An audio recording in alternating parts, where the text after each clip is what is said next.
Eu converso agora com o doutor, pastor Alberto Tim. Eu vou apresentar aqui uma breve biografia dele e em seguida a gente começa então com as perguntas. Pastor Alberto Tim é PhD pela Andrews University e especialista nas doutrinas e na teologia adventista. Foi pastor distrital em Ijuí, Rio Grande do Sul, professor de teologia histórica e coordenador de pós-graduação em teologia no UNASP, campus Engenheiro Coelho. Diretor do Centro de Pesquisas Ellen G. White do Brasil, reitor do Seminário Adventista Latino-Americano de Teologia, o SALT, e coordenador do Espírito e Profecia para a divisão sul-americana, que é a sede da Igreja Adventista para 8 países aqui na América do Sul. Ele exerce hoje a função de diretor associado do Ellen G. White State, na sede mundial da Igreja Adventista, e é membro da Comissão de Pesquisas Bíblicas da Associação Geral. Casado com Marli Tim, tem 3 filhos, Suelen, William e Shelley. Eu tive o grande privilégio, a alegria de ter tido o pastor Tim como meu professor lá no mestrado em teologia no UNASP. Para mim é uma grande alegria, portanto, nesse momento, entrevistá-lo, Dr. Tim. Vamos começar então, com a primeira pergunta. Nosso tempo aqui não é tão elástico assim.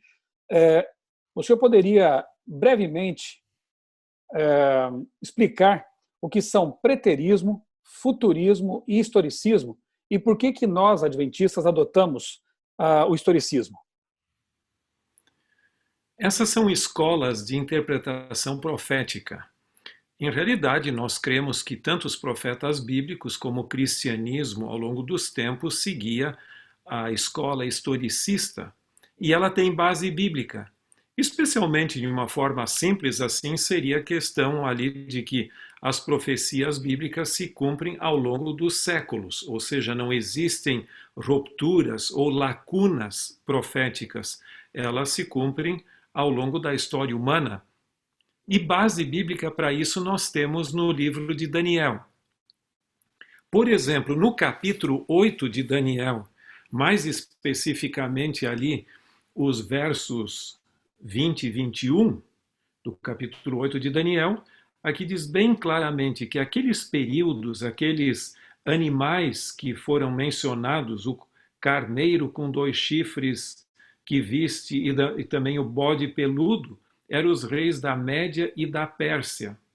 Então, aqui não está colocando simplesmente para o passado, tampouco está jogando para o futuro apenas, embora a profecia das 2.300 tardes de manhã se referisse ao futuro, aqui já há um cumprimento ali ao longo desses impérios. É o que também se chama a interpretação contínua histórica. Mas os reformadores protestantes, eles identificaram muito claramente o papado como sendo esse chifre que começou pequeno e que cresceu muito, e depois também o anticristo, e assim por diante. Só que, obviamente, os teólogos católicos não ficaram felizes com isso, e então eles arrumaram, os jesuítas espanhóis, eles arrumaram na Contra-Reforma alternativas a essa interpretação. E então disseram, não, isso aí do anticristo, do chifre pequeno, etc., ali, isso não tem nada a ver com o papado, isso foi alguém lá dos primeiros séculos do cristianismo ali e tal, então jogou lá para o passado, ou então para o futuro distante como sendo um personagem e não um poder. Então nós continuamos mantendo o historicismo, que era, eu creio que a interpretação correta dos apóstolos de Cristo, dos reformadores, e não aceitamos nem o futurismo e nem o preterismo. Só que tem surgido algumas pessoas, entre eles o Dr. Desmond Ford, dentro do seio da Igreja Adventista, que começou com uma tentativa de fundir as várias escolas. Ele não foi o primeiro, outros já fizeram isso antes, mas ele foi o mais destacado dentro do adventismo mais recente. E esse indivíduo então colocou dizendo, não, isso pode ser assim, e ele desenvolveu o que se chama princípio apotelesmático, onde uma mesma profecia de tempo pode ter mais de um cumprimento. Tem um cumprimento histórico, tem outro lá no final dos tempos, etc. E quem popularizou essa escola em termos de escatologia adventista, porque Desmond Ford não se preocupou muito com esse elemento, foi um indivíduo chamado Robert Hauser, um médico. Em 1983 ele publicou um livro e esse se tornou, em certo sentido, o mentor dos futuristas adventistas que têm aparecido por aí. Muito bem. Outra questão aqui interessante, pastor. Por que aplicamos o princípio dia-ano às profecias dos 1.260 dias, 1.290 dias e 1.335 dias de Daniel 12? E por que não aplicamos esse mesmo princípio, por exemplo, aos 70 anos, também mencionados ali no livro de Daniel? Essa é uma excelente pergunta, mas para facilitar a nossa compreensão, eu gostaria de compartilhar com você e com os nossos amigos, os que estão nos acompanhando, alguns slides para tornar um pouquinho mais gráfica e compreensível essa ideia. No slide que está na nossa tela, você tem a posição adventista, que é a que nós temos mantido ao longo das décadas. Esta foi a interpretação de Guilherme Miller e também dos nossos pioneiros. E é interessante, você vai ver um crescendo nessa interpretação aqui, especificamente em relação com o livro de Daniel como uma ilustração. Você tem o período das 70 semanas, ou 490 anos, depois você tem a alusão ao tempo, tempos e metade de um tempo, ou seja, 1.260 anos, e no final do livro você tem uma alusão aos 1.290 anos, 1.335, e o mais longo de todos os períodos são as 2.300 tardes e manhãs, que entendemos também como sendo anos. Essa foi a posição de Guilherme Miller e que nós herdamos e que cremos que tem uma base profética muito sólida, porque fornece um sincronismo, uma harmonia dentro do livro e não simplesmente destaca uma parte ou separa uma parte da outra. Dentro do livro de Daniel, você tem, isso é bem conhecido, paralelismos proféticos. Por exemplo, você tem o capítulo 2, ali você tem a questão da grande imagem que foi mostrada a Nabucodonosor em visão. Isso aparece nos versos 31 a 35. Depois você tem no capítulo 7 a descrição de uma outra visão de animais representando impérios, e aparece nos versos 1 a 14. No capítulo 8, do verso 1 a 12, você tem outra visão, então onde aparecem dois animais e alguns chifres, e o chifre que começou pequeno. E no capítulo 11 você tem então outra visão.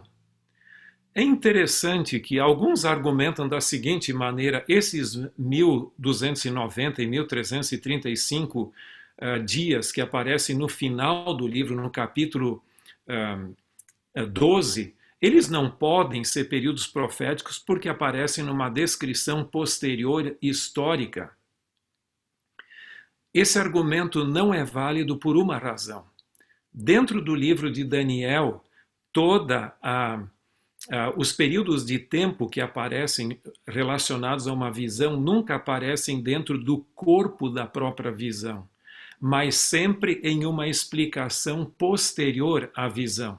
Nesse sentido, você tem, por exemplo, no capítulo 7 a descrição da visão, e posteriormente é mencionado o período de tempo no verso 25, ou seja, tempo, tempos e metade de um tempo. Depois você tem no capítulo 8 também um ser angelical que aparece ali no verso 13 perguntando: até quando vai continuar essa situação? E aí a resposta é: até 2.300 tardes e manhãs e o santuário será purificado. Então aparece na explicação posterior, sem contar a profecia depois das 70 semanas, no capítulo 9, que é uma explicação adicional ainda, anos depois da visão.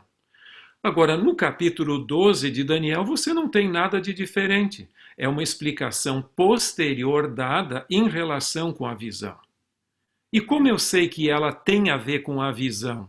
Muito simples, porque existe ali uma integração temática. No capítulo 12, verso 11, fala ali do sacrifício contínuo, ou seja, seria o contínuo diário, e também da abominação desoladora. A mesma expressão aparece na visão conectada com ela, no capítulo 11, 31. Também aparecem as duas expressões, e como se não fosse, isso não bastasse, aparece também no capítulo 8, verso 12 e 13. Então, com certeza, esta ligação é que faz com que esses períodos de tempo compartilhem da mesma natureza dos demais períodos de tempo. Se você me diz, não vamos aplicar o princípio dia-ano para esses períodos, então eu lhe diria, então também não aplique aos demais, nem mesmo as 2.300 tardes e manhãs, porque é a mesma estrutura que aparece no livro. Por mais que pessoas queiram alegar algo diferente. Mas uma outra razão pela qual não entendemos como tempo literal, ou seja, dias mais anos, é porque para fazer isso, o que esses intérpretes fazem é jogar lá para o futuro. Ellen White é bem clara no livro Eventos Finais, página 36, dependendo da edição, essa é a edição padrão. Ela diz: o povo não terá outra mensagem de um tempo definido depois desse período que se estende, ou seja, de 1842 a 1844, não pode haver um traçado definido de tempo profético. Esta é apenas uma declaração. Nós temos várias de Ellen White no terceiro capítulo do livro Eventos Finais, onde ela fala: nenhuma mensagem de tempo depois de 1844. A terceira mensagem angélica não depende do elemento de tempo e assim por diante. Então, nesse sentido, nós não marcamos esses períodos ou jogamos para frente porque nós estaríamos contradizendo o que a própria senhora White diz a esse respeito. Ok, pastor, muito boa essa explicação, mas faltou um detalhe ainda, viu? Eu quero entender o seguinte: se nós aplicamos esse princípio a várias profecias, né, eu achei interessante também essas correlações. Aliás, na entrevista que eu fiz com o pastor Eleazar, eu li um texto muito importante de Ellen White, no Grande Conflito, em que ela, de fato, afirma que esses anos, especificamente o ano de 1260, ali, os 1260 dias, anos, se aplicam exatamente àquele período de perseguição romana, da religião dominante, então, de 538 a 1798, ou seja, não tem como fugir dessa interpretação, nem pela Bíblia, muito menos pelo Espírito Profecia, né? Porque Ellen White é categórica ao, inclusive, fazer esse paralelismo ao qual o senhor se referiu, né? Entre Daniel 7, 8 e Apocalipse 13. Mas eu quero ainda entender um detalhe que ficou ali pelo caminho, né? Por que então não aplicamos também esse princípio aos 70 anos que também aparecem no livro Daniel? Excelente pergunta, como todas as que você faz. Deixa-me compartilhar outra imagem aqui também que pode nos ajudar a compreender esse detalhe que é fundamental. A questão, nós temos base bíblica para o princípio de ano, agora a pergunta é por que eu aplico a alguns períodos e não a outros? E quando eu aplico e quando não aplico? Eu vou compartilhar com vocês um slide aqui que eu acho que é fundamental nesse sentido. Para que eu use o princípio dia-ano, não é suficiente ser profecia. Em outras palavras, se não é profecia, eu não aplico, por favor. Tem que ser profecia.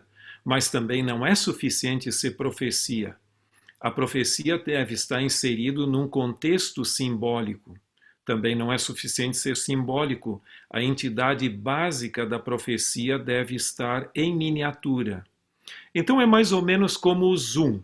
Quando você pega o zoom de uma máquina, seja lá fotográfica, da sua filmadora, o que você quiser, quando você diminui a imagem, tudo diminui junto. E quando você amplia, tudo amplia junto. Assim, em havendo um elemento de tempo junto na profecia, também esse elemento de tempo está em miniatura e deve ser ampliado. Deixa-me ilustrar com base no livro de Daniel.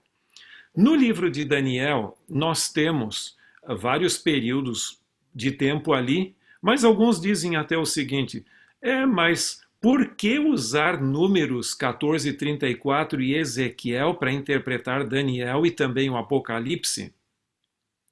É muito simples.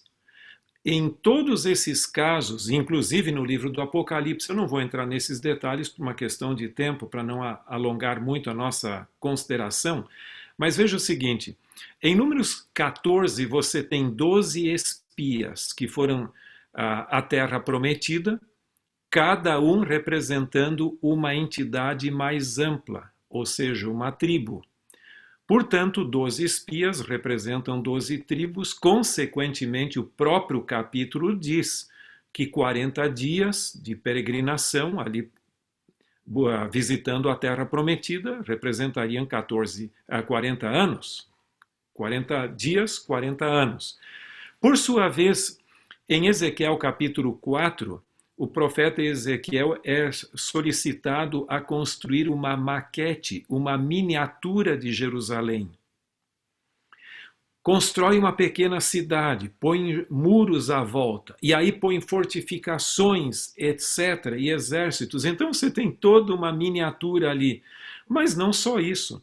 Aí Deus pede para Ezequiel deitar-se no seu lado esquerdo, representando Israel, por 390 dias, que representariam 390 anos. Depois ele se deita no lado direito, 40 dias, representando agora Judá, e 40 anos. Então o profeta representa os reinos, e cada dia, consequentemente, anos. Em Daniel 7, você tem também animais, representando reinos, e depois você tem alusão ao tempo, ou seja, um tempo, 2 tempos e metade de um tempo. Consequentemente, esses períodos representam anos. No capítulo 8, verso 14, você tem outra vez animais, 2, representando reinos. Consequentemente, os dias representam anos. E no capítulo 12, a mesma coisa. Capítulo 11, você tem ali os reis, poderes, e quando aparece o elemento de tempo, esses dias representam anos também. Portanto, há uma harmonia nesse livro, ou seja, no livro de Daniel, muito claramente ali. Se alguém quiser estudar um pouco mais sobre o assunto, eu escrevi um artigo amplo sobre esse assunto, publicado na revista teológica da Andrews University, e que está disponível em português nesse link ali, uma tradução. Portanto, isso pode ajudar você a ampliar também no livro do Apocalipse. Agora, há uma tendência de alguns indivíduos de dizer assim, não, mas veja o seguinte, cada profecia pode ter mais de um cumprimento, etc.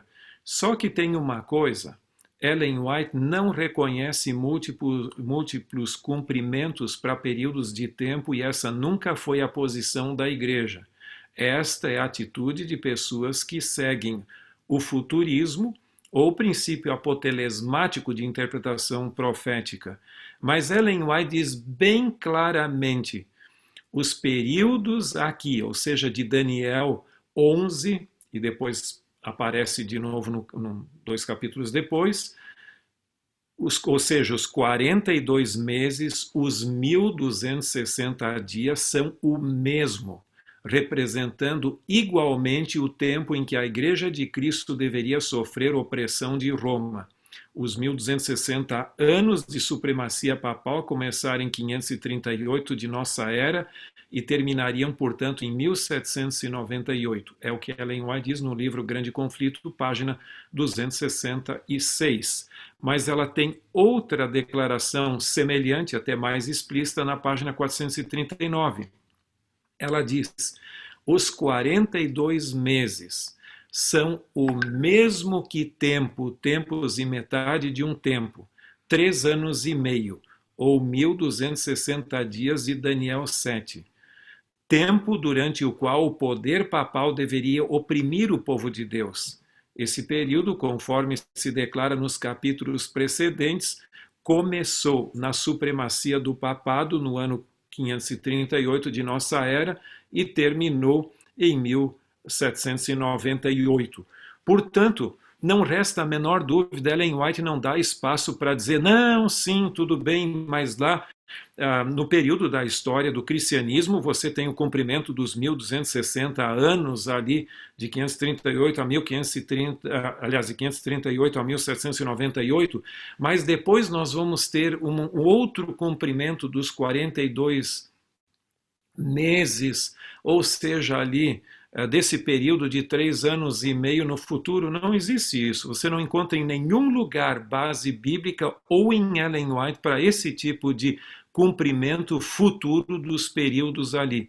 Tanto é que Ellen White diz, como nós já mencionamos, que não vai haver nenhuma mensagem baseada em tempo profético futuro definido, como ocorreu no caso das 2.300 tardes e manhãs. Ou seja, a partir de 1844, a mensagem seria pregada sem elementos futuros de tempo. Pastor, eu acho que a situação fica ainda mais complicada quando alguns colocam o decreto dominical como sendo o ponto inicial para o cumprimento ou para a contagem desses períodos, né? 1260, 1290 e 1335, como se fossem dias literais, porque fazendo isso estão automaticamente marcando datas, né, a partir do decreto dominical. E isso é outra violação daquilo que está bastante claro na revelação. Uma das teorias mais comuns sobre isso, desses que aderem ao futurismo adventista, que não é uma posição da Igreja Adventista, são de indivíduos que estão na Igreja Adventista, mas não reflete o pensamento adventista em si, é de que esses períodos começam com o decreto dominical nacional nos Estados Unidos. Os 1.290 dias literais, supostamente, começando lá com o decreto dominical nacional, iria até o fechamento da Porta da Graça. Por sua vez, os 1.335 dias, começando no mesmo período, iriam até aquele concerto de paz que Deus faria com seu povo, anunciando o dia e a hora da sua vinda. Então, de qualquer maneira, aquilo são formas de já saber quando a segunda vinda ocorreria antes do tempo. Mas aí não poderia ser usada aquela desculpa de que, não, o dia e a hora não sabemos, mas podemos saber, quem sabe, o ano? Essa é uma possibilidade, só que entre a opinião dessas pessoas, o que elas dizem, por mais sinceras que sejam, e o que Ellen White diz, que a mensagem do terceiro anjo e que a mensagem adventista não precisa de elemento de tempo após 1844, eu fico com essas declarações, por uma questão não de seguir tradição, como alguém até me disse uma vez, pastor Tim, você segue a tradição da igreja, né? Não é isso, é por lealdade à palavra profética. O livro de Atos menciona não ano, nem dia, nem hora, né? Ele fala de tempos, né? Não vos compete saber os tempos, né? E o senhor mencionou aí o livro Eventos Finais, eu estou aqui com a edição que foi atualizada, né? A CPB publicou, inclusive, num box muito interessante ali, com 6 volumes, né, de obras escolhidas. E aqui, por exemplo, eu leio alguns trechos que são muito categóricos, né? O Senhor ocultou isso, é o capítulo 3, né? O Senhor ocultou isso prudentemente de nós, para que sempre estejamos em um estado de expectativa e de preparação para a segunda vinda de nosso Senhor Jesus Cristo. Depois ela diz assim,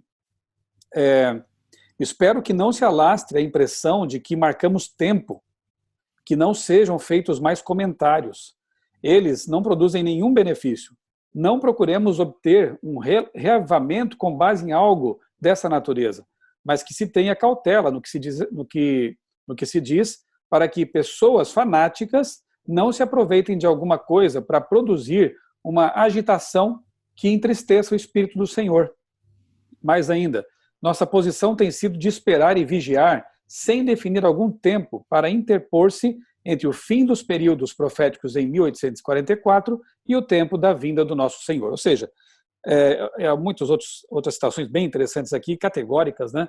No sentido de que nós não temos realmente que entregar uma mensagem que se baseie em marcações de data, quer seja para decreto dominical, para decreto de morte, ou menos ainda para a volta de Jesus. Pastor Tim, mudando um pouquinho de assunto agora, mas também aqui nessa mesma toada, né? Há quem interprete os montes de Apocalipse 17 como uma sequência de papas, e não impérios perseguidores, como a maioria dos teólogos adventistas ensina. Por que essa aplicação aos papas é equivocada? Essa pode parecer uma interpretação bastante lógica e atrativa e fascinante, mas ela traz no seu bojo sérias implicações. Na minha compreensão, ela é uma forma indireta de marcação de datas para a segunda vinda de Cristo. E deixa-me explicar um pouquinho mais e compartilhar um pequeno slide onde nós temos a relação de papas, só para a gente ter uma ideia. Aqui nós temos uma relação de papas. Eu não posso precisar quando começou essa teoria de tentar identificar os reis ou montes, ou seja lá o que for, de Daniel 7 como sendo os papas. A primeira vez que eu me deparei com essa ideia, a pessoa que escrevera um livro naquele então propunha que isso se cumpriria com João Paulo II. E essa pessoa era membro da Igreja Adventista no Brasil. Então ele propunha que João Paulo II seria o último deles e que ele morreria e o diabo então simularia uma ressurreição dele. Mas João Paulo II faleceu, aí foi publicado outro livro dizendo que isso seria Bento XVI então. Que aquilo ali tinha sido uma tentativa equivocada, que não deu certo, mas Bento XVI seria.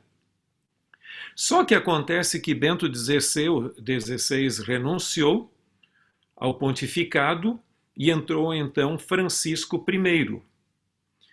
Agora, Francisco I está com 83 anos de idade. Isso significa que, se ele seguir a média dos demais papas ali, ele não vai ter muito tempo mais de vida ali.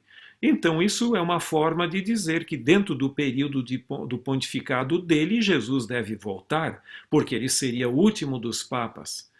É interessante, até quem advoga essa teoria dos papas diz que a posição tradicional da Igreja Adventista sobre o assunto é incoerente, que não faz muito sentido, que é ilógica, etc., e que esta é bem mais coerente e condizente com o texto bíblico. Só que eu não concordo com este arrazoado por uma razão.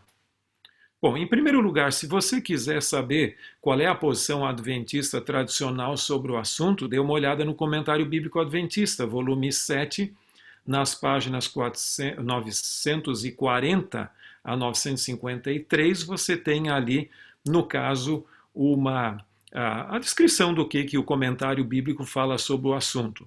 Existem outros materiais também, mas esse aí é um material representativo do pensamento adventista sobre o assunto. Agora, vamos supor que esta teoria dos papas estivesse correta.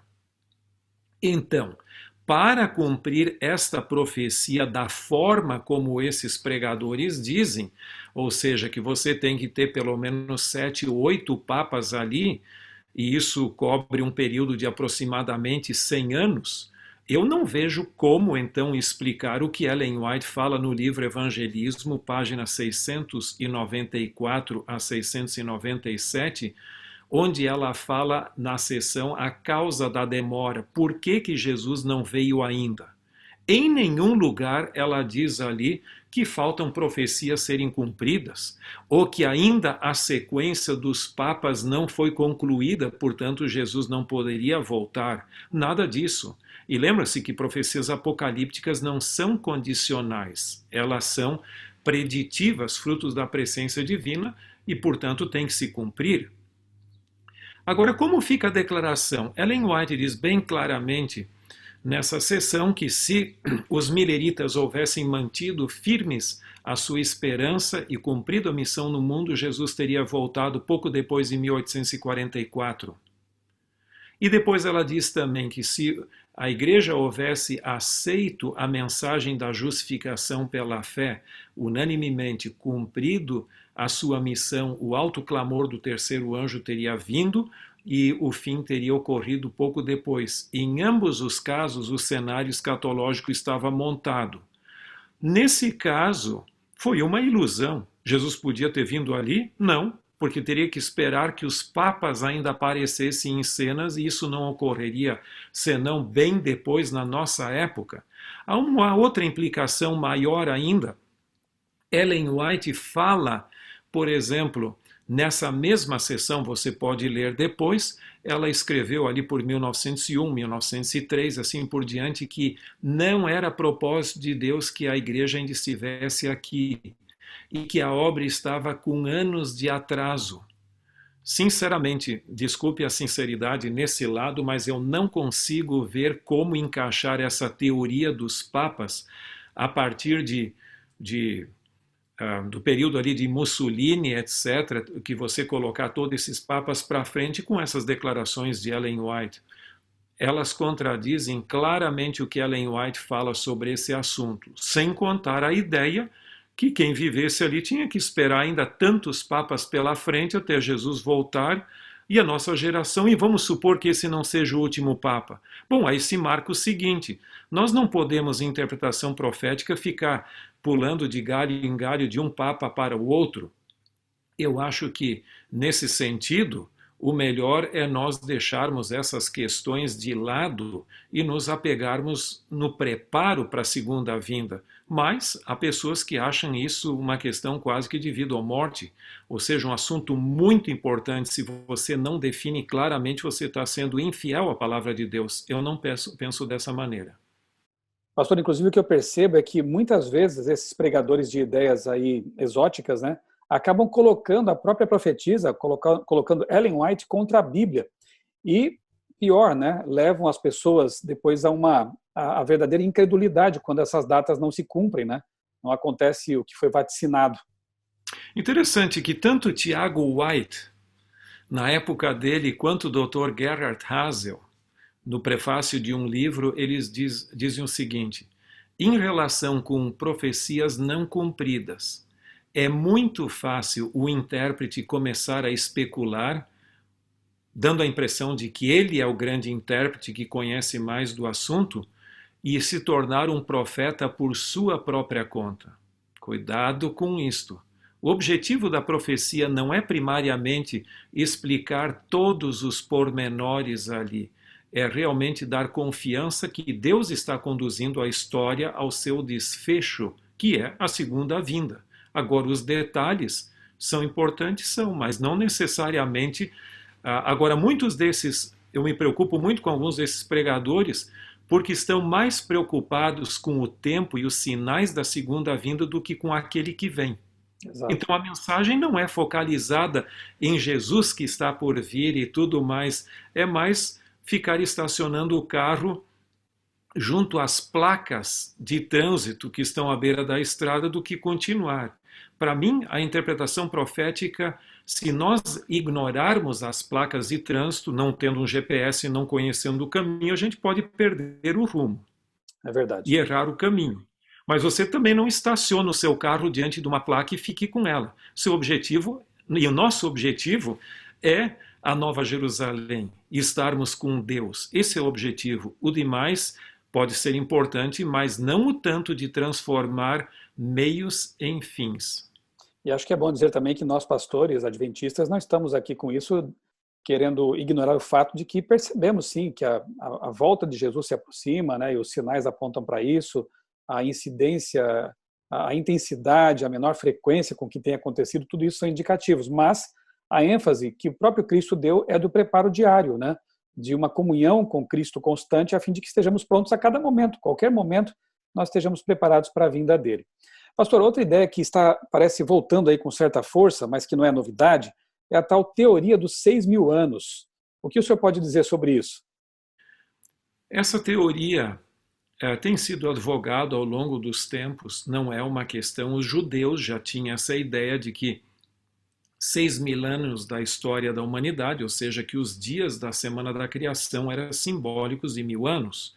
Então você tem 6 dias da criação e o sábado, então isso representaria o período da história da humanidade.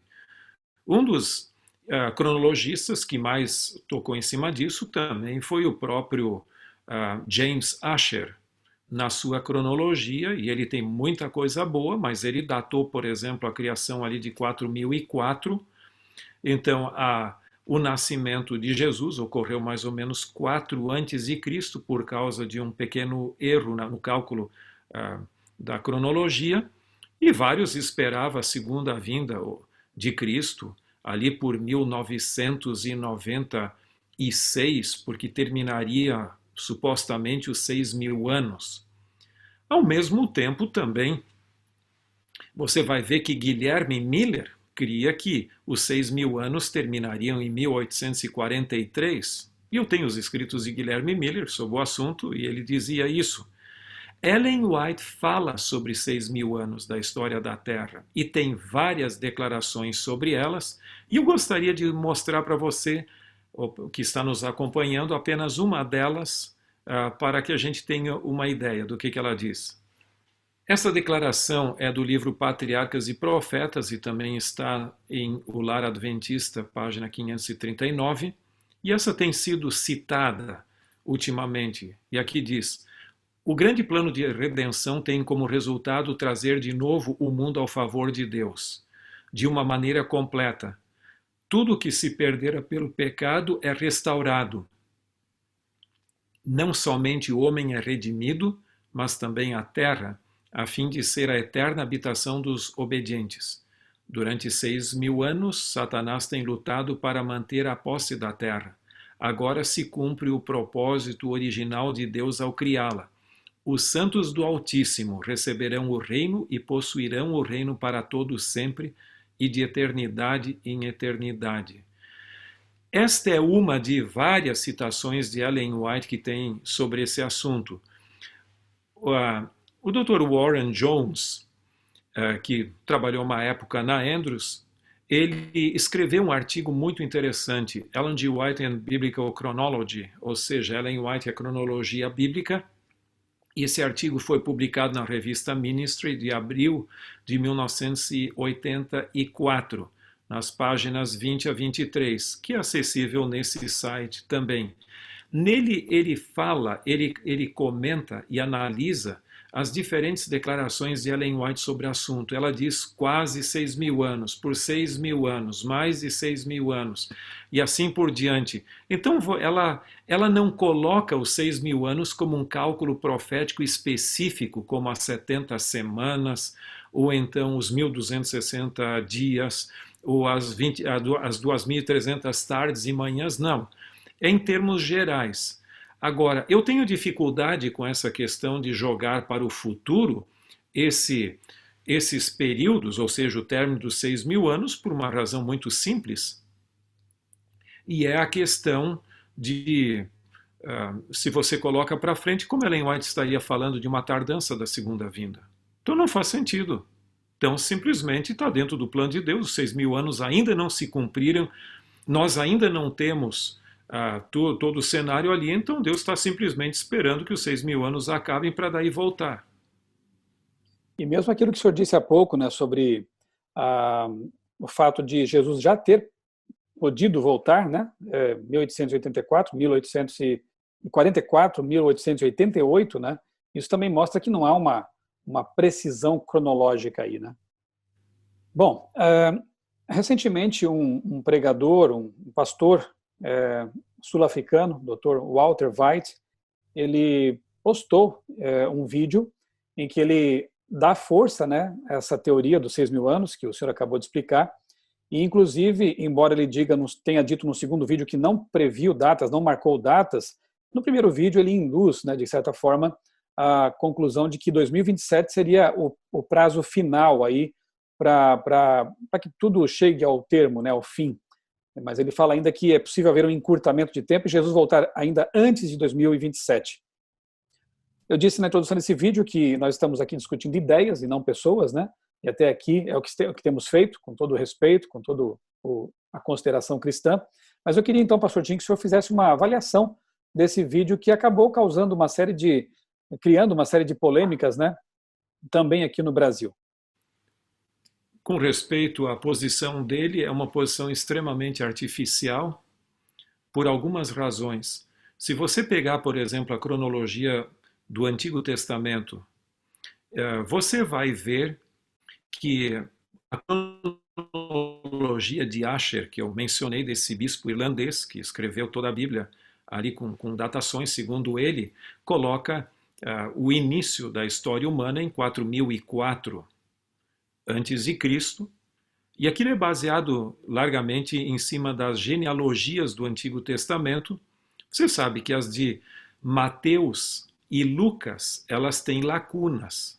Não são tão assim precisos, porque o nome pai ou filho pode significar avô, neto ou coisa assim. Então tem lacunas ali que isso é bem conhecido. Agora, por sua vez, as genealogias ali de Gênesis, aquelas primeiras, capítulo 5, etc., elas não têm essas lacunas porque são bem costuradas, como diz o Dr. Gerhard Hasel. Fulano de tal viveu tantos anos, gerou um filho, esse filho, por sua vez, ele viveu mais tantos anos e morreu. Então não há essa lacuna como pode haver naquelas de Mateus e Lucas ali. Então esse é um ponto importante. Mas os especialistas adventistas em cronologia, arqueólogos e historiadores bíblicos, eles percebem que praticamente o mínimo que se necessita é esses 4.000 anos antes de Cristo para encaixar as genealogias bíblicas. Em realidade, o grupo mais conservador da igreja coloca entre 4.000 anos antes de Cristo e alguns 10.000 anos, porque tem uma coisa, dependendo da perspectiva que você olha, se você pegar meramente as genealogias bíblicas, ok, 4.004 até daria mais ou menos ali, mas em termos gerais, ou 4.000 anos antes de Cristo, em outras palavras. Mas se você pegar também os registros dos reis da Mesopotâmia, mais especificamente a Síria e Babilônia, você não tem como encaixar naquele período. Pode haver corregências, como já se descobriram algumas, e isso leva alguns arqueólogos a chegarem até a 10.000 anos antes de Cristo. Eu não advogaria essa posição porque eu creio que a Bíblia é mais importante do que reler a Bíblia da perspectiva ali da história secular. Mas tentar encurtar ainda mais esse período, aí complica mesmo.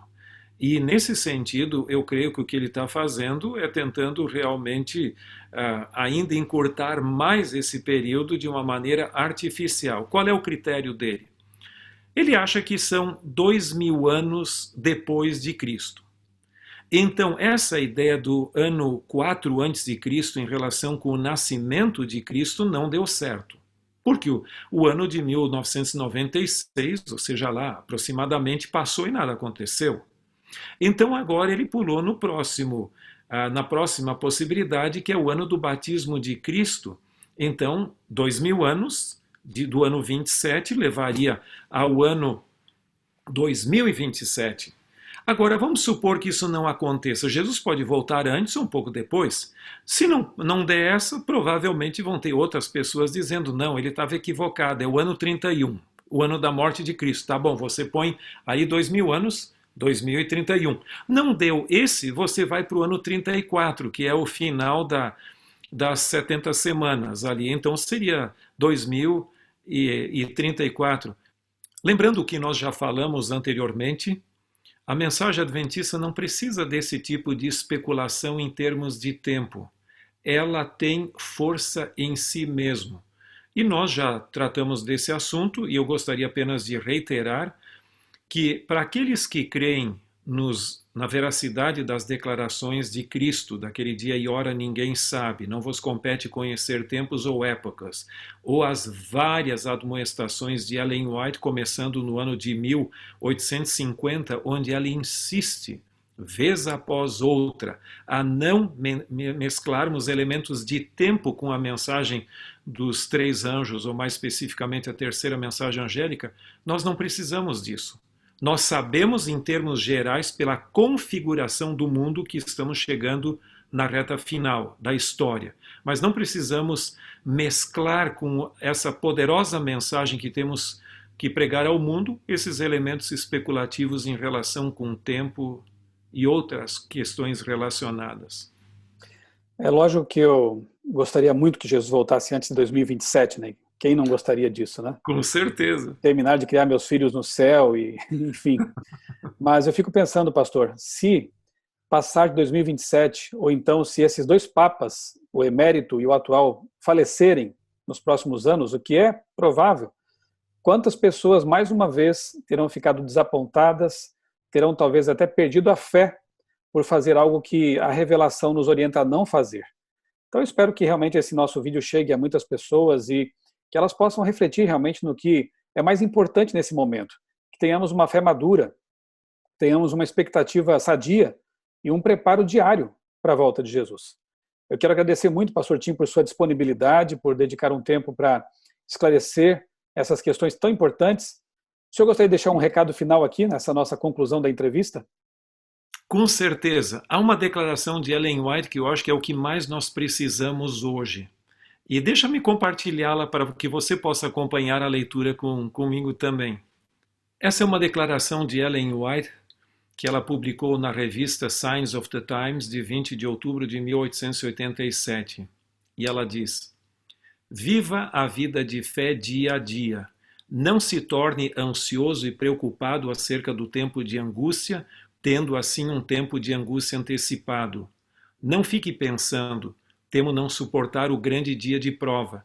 Você deve viver o presente apenas para este dia. O amanhã não lhe pertence. Hoje você deve manter a vitória sobre o eu. Hoje você deve viver uma vida de oração. Hoje você deve combater o bom combate da fé. Hoje você deve crer que Deus lhe abençoa. E ao alcançar a vitória sobre as trevas e a incredulidade, você satisfará os reclamos do Mestre e se tornará uma bênção aos que estão ao seu redor. Nesta citação, Ellen White é bem clara ao dizer que o passado não nos pertence, ele já passou. O futuro talvez nunca chegue. O que nós temos que nos preocupar é com o hoje. E como me disse uma vez um amigo lá da França, o Dr. Richard Leman, ele disse: nós não precisamos nos preocupar em nos preparar para a segunda vinda, nós devemos estar preparados. Porque essa ideia de se preparar, a gente sempre fica postergando as coisas. Nós temos que estar preparados hoje. Afinal de contas, hoje é uma miniatura da minha vida. E é isso que eu preciso. E Ellen White aqui nos admoesta a não termos um tempo de angústia antecipado. Mantenha o olhar fito em Jesus, o consumador de sua fé. Faça de hoje o dia que você deveria viver. E com certeza, isso trará uma bênção para a sua vida e você vai se tornar uma bênção a outros também. Pastor Tim, muito obrigado mesmo por esse momento especial, por esse tempo dedicado. Eu desejo que Deus continue abençoando ricamente a sua vida, seu ministério, sua família, seus filhos, esposa, para que o Senhor continue sendo uma bênção para a igreja. Um grande abraço. Olha, muito obrigado, um grande abraço a todos que nos assistiram até aqui. E que Deus esteja sempre presente e que você seja protegido nesses eventos finais. Amém.